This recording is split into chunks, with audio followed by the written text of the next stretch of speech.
오늘 말씀의 제목은 거룩한 부부의 관계라는 말씀의 제목으로 주의 말씀 함께 나눠보고자 합니다.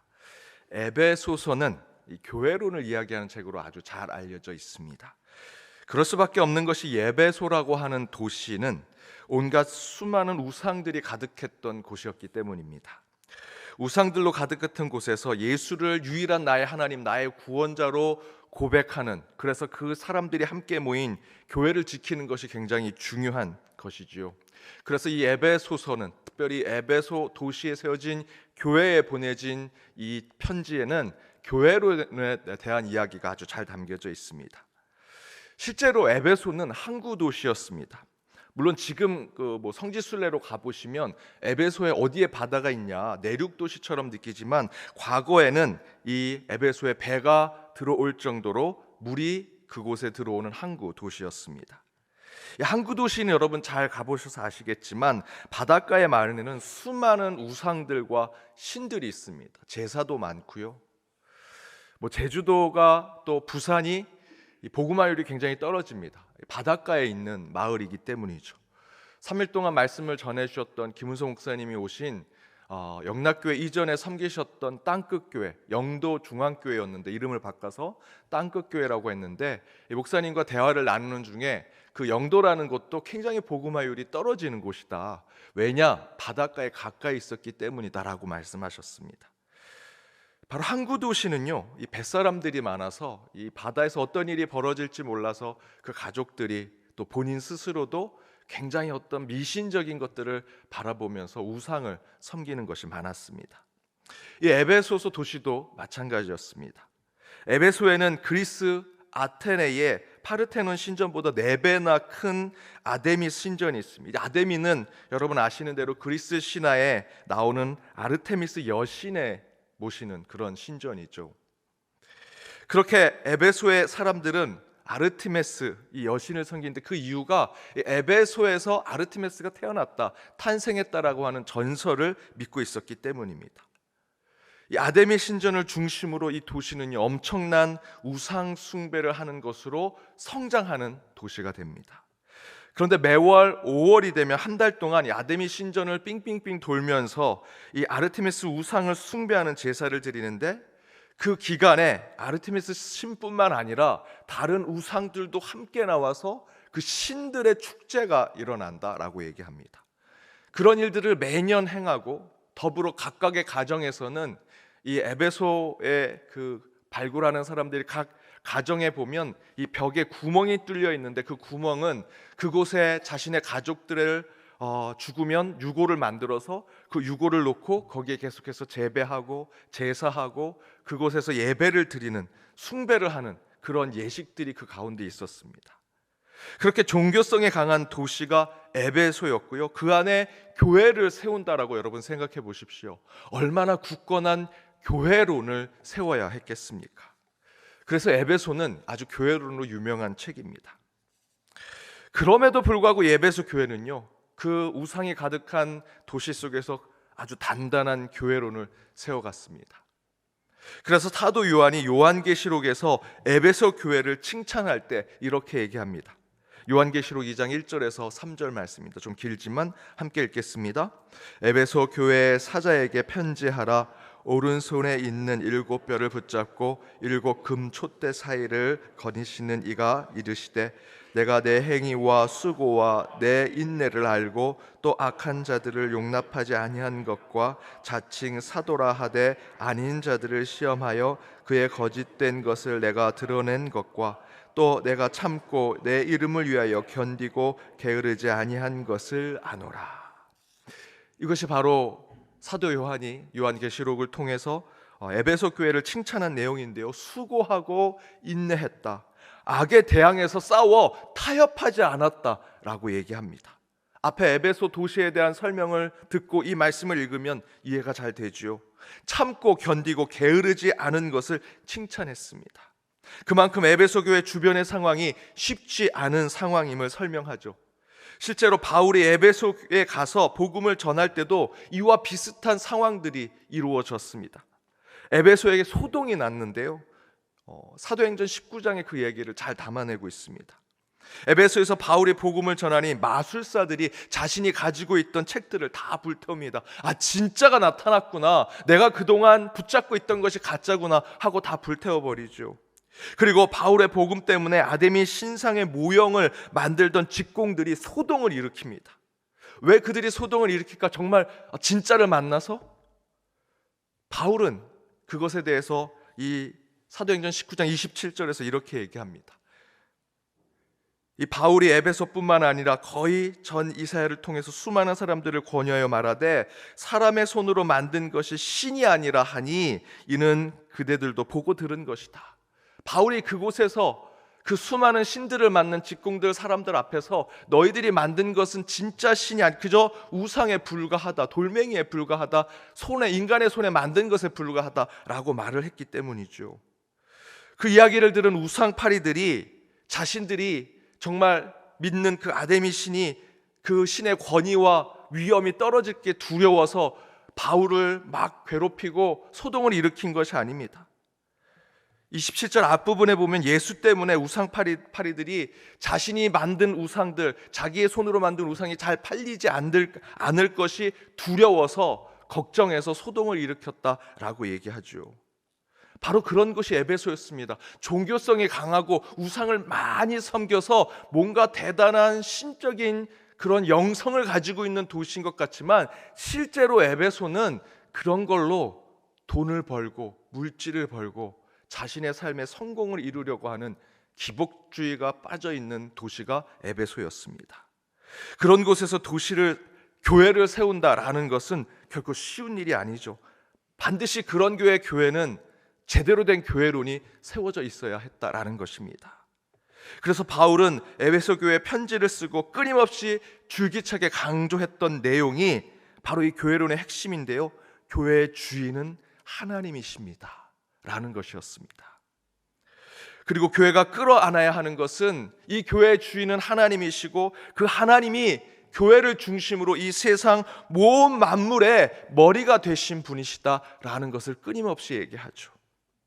그래서 에베소서 1장 21절에서 23절에서는 이렇게 증거합니다. 우리 함께 읽어보겠습니다. 모든 통치와 권세와 능력과 주권과 이 세상뿐 아니라 오는 세상에 일컫는 모든 이름 위에 뛰어나게 하시고 또 만물을 그의 발 아래 복종하게 하시고 그를 만물 위의 교회의 머리로 삼으셨느니라. 교회는 그의 몸이니 만물 안에서 만물을 충만하게 하시는 이의 충만함이니라. 에베소 도시에 대한 이야기를 듣고 이 말씀을 읽는다면 바울이 그 에베소에 있는 그 교회에 얼마나 단단한 교회론을 세우려고 하는 것인지를 잘 알 수 있습니다. 그러면서 이런 이야기를 통해서 교회와 하나님의 관계를 설명하던 중 바울은 교회와 예수 그리스도의 관계를 부부로 설명하는 것이 바로 오늘 본문의 말씀입니다. 무엇이라 얘기합니까? 22절에 이렇게 증거하죠. 우리 함께 읽겠습니다. 아내들이여 자기 남편에게 복종하기를 주께 하듯 하라. 아내와 남편이 이 이야기를 듣고 서로에게 어떤 위치에 있는지를 설명하기 전에 사실 이 말씀은요, 교회론에 대한 말씀입니다. 부부관계 이전에 하나님과 우리의 예수와 교회의 그 거룩한 교회론에 대한 이야기죠. 여기서의 아내들은 교회를 말합니다. 어쩌면 저와 여러분, 우리 성도들을 말하고요, 남편은 그리스도 예수를 말합니다. 그 기준으로 22절을 다시 읽으면 교회들이여 그리스도 예수께 복종하라 라고 설명할 수 있습니다. 또한 그런 기준으로 바울은 25절을 통해 에베소 교회가 가져야 할 바른 교회 모습을 이렇게 이야기합니다. 우리 함께 읽어보도록 하겠습니다. 남편들아 아내 사랑하기를 그리스도께서 교회를 사랑하시고 그 교회를 위하여 자신의 주심을 같이 하라. 물론 오늘 본문의 말씀은 남편과 아내의 아름다운 부부에 대한 성경 지침과 같은 말씀 같지만 사실은 그 안에 교회와 하나님의 관계를 어떻게 세워야 하는지를 비유적으로 설명하는 말씀이죠. 교회론에 대한 말씀입니다. 그러면서 자연스럽게 바울은 당연히 교회 안에 있는 부부, 그 가족도 거룩한 부부, 거룩한 가정이 되어야 함을 이야기합니다. 왜냐하면 이 가정은요, 또한 가장 작은 교회이기 때문입니다. 제가 주례할 때마다 항상 이런 표현을 씁니다. 하나님은 제 8요일까지 창조하셨다. 요일을 따지면 7번째 요일, 마지막 날 하나님께서 안식을 취하신 7번째 요일, 일요일이 있다, 이렇게 이야기를 하지요. 하지만 저는 8번째 요일이 있다라고 생각합니다. 8요일에는 하나님은 가정과 가족을 창조하셨다. 날짜로 카운트하지는 않지만 아시는 대로 창세기 2장에 보면 하나님께서 안식을 취하시고 아담이 에덴 동산에 있을 때 독초하는 것이 보기 좋지 못해서 그 갈빗대를 통해서 하와를 만드셨다 증거하죠.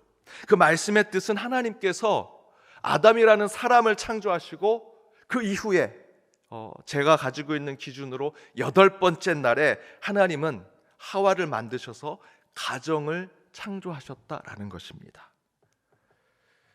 이처럼 에덴의 가정은 전적으로 하나님의 거룩성이 담보된 공동체입니다. 여러분 생각해 보십시오. 에덴 동산에 그들에게 항상 하나님이 동행하셨고요, 하나님이 주인 되신 공동체가 아담과 하와가 에덴 동산에 있을 때였을 것입니다. 서로 아무것도 입지 않아도 부끄럽지 않은 죄와 허물이 없는 공동체, 바로 저와 여러분이 지금 이 교회에서 저희들이 가고자 하는 그 교회의 모습은 그 에덴 동산의 아담과 하와가 가장 최초로 아름답고 거룩한 부부가 되고 가정이 된 모습을 쫓아가려고 하는 것이 지금 저와 여러분이 이곳에 서 있는 교회 아니겠습니까?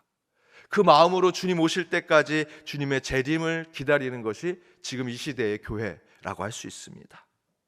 그래서 교회는 반드시 부부의 관계, 가족의 관계성을 매우 중요하게 이야기해야 합니다.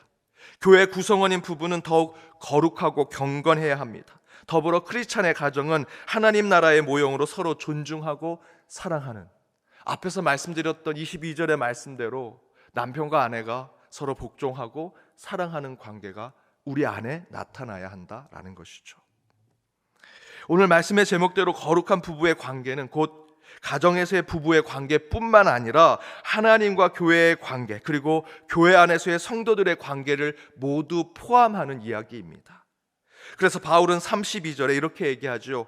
이 비밀이 크도다. 나는 그리스도와 교회에 대하여 말하노라 하면서 이 땅의 부부의 관계 또한, 그리고 교회와 그리스도의 관계처럼 서로 사랑하고 존중하며 서로 순종하는 관계가 되어야 한다라는 것을 이야기합니다. 따라서 오늘 말씀은 우리 교회와 예수 그리스도의 교회론에 대해서, 그리고 여러분 한 사람 한 사람, 그리고 여러분의 가정이 주님 앞에 거룩하고 경건한 작은 교회 모습을 보여야 함을 우리에게 깨닫게 해줍니다. 사랑하는 연동교회 성도 여러분, 목사들이 보통 교회 부임하면 신혼 기간이 있다라고 얘기합니다. 부임하고 한 3년 정도 신혼 기간이라고 얘기합니다. 저와 여러분은 신혼 기간을 이제 지나갔죠. 은퇴를 앞둔 목사님들이 교회에 보통 이제 황혼기, 결혼의 환혼기 한 10년쯤을 한 결혼의 환혼기라고 얘기합니다. 목사와 교회의 관계에서도 바로 그런 황혼기가 있습니다. 결혼한 부부의 유무 중에 이런 유머가 있습니다. 신혼부부는 서로 신나게 뛰면서 산다라고 얘기합니다. 뭐 사는 것 자체가 기쁘고 행복한 거죠. 한 10년쯤 지나서 30대가 되면 서로 한눈 팔며 잔다라고 얘기합니다. 회사 일로, 육아 일로 서로에게 권태와 또 고독이 오게 된다라고 얘기합니다.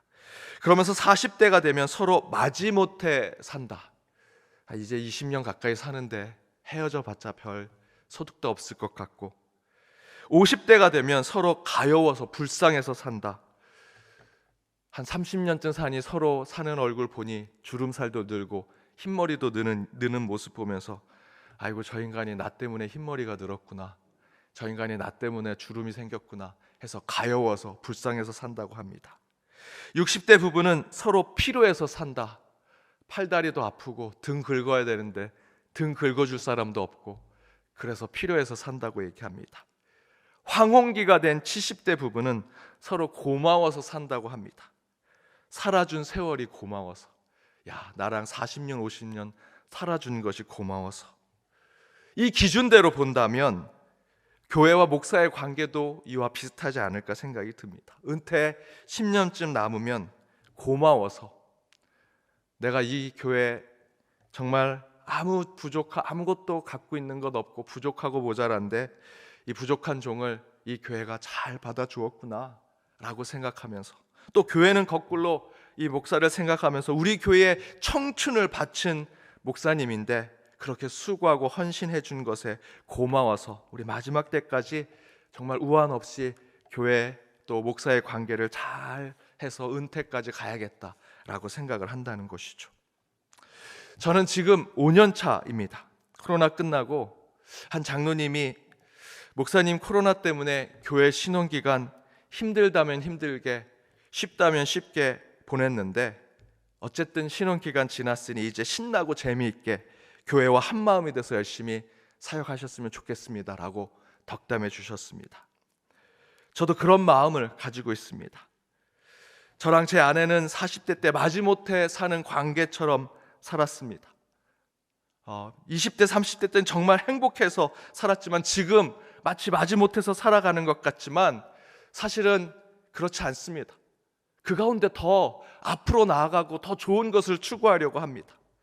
신혼 때 지금 타던 차, 다음에는 더 좋은 차로, 그 다음에는 더 큰 차로 사야겠다. 사는 집 생각하면서 처음 살던 집은 정말 좁고 별로 좋지 않았습니다. 하지만 조금씩 살아가면서 더 좋은 집, 더 넓은 집, 나중에는 우리 아이들과 함께 행복하게 사는 집 만들어야겠다 생각했습니다. 신혼 때는 지갑에 제 아내 돈이 별로 없었습니다. 하지만 40대, 50대가 되면 점점점 우리 가정이 커질수록 내 지갑이 두둑한 지갑을 만들어가는 그런 가정이 되겠다. 늘 발전하고 성장하고 더 나아지고 좋아지는 가정을 꿈꾸면서 제 아내랑 살아왔습니다. 저는 연동교회를 생각할 때 그런 꿈을 꿉니다. 올해보다 내년이 좋고 5년보다 10년이 좋고 129년보다 130주년이 더 행복한 교회. 교회에 제가 오면서 이 교회랑 결혼했다고 생각을 합니다. 신혼기간 지났고요, 권태기, 고독 오기 전에 저는 이 교회에서 항상 내년을 바라보고 10년을 바라보고 마지막 은퇴를 바라보면서 더 발전하고 성장하고 부흥하는 것을 바라보며 나아가는 그런 마음으로 이 목회를 하고 있습니다. 진정한 거룩한 부부의 관계는 바로 이와 같은 저와 여러분, 또 여러분의 이 교회와 또 여러분이 하나님과의 만남은 그런 관계 속에서 이루어진다라고 생각이 듭니다. 진정한 거룩한 부부의 관계, 그 안에 교회는요, 사랑하고 존중하고 순종하면서 하나님이 원하시고 더욱 좋아지고 나아지는 교회가 되는 것이라 확신합니다. 그래서 그런 거룩하면서 풍성한 교회가 되기 위해서 먼저 우리 신랑 되신 하나님과 하나 되시는 여러분 되시고, 저와 여러분이 더욱 합심해서 우리 모두가 거룩한 부부처럼 이 교회를 주님이 원하시는, 주님이 합당히 받으시는 교회로 세워가길 주님의 이름으로 축복합니다. 오늘 말씀을 생각하시면서 함께 찬양하며 나아가기 원합니다. 저와 여러분은 주님의 움직이는 교회입니다. 저와 여러분을 통해서 하나님께서 거룩한 삶을 살길 원하시고요, 하나님과의 관계가 거룩한 부부가 되길 원하십니다. 이 교회를 통해서 더욱더 하나님이 원하시는 귀한 교회를 세워가는 저와 여러분 되기를 바라는 마음으로 함께 찬양하며 결단하도록 하겠습니다.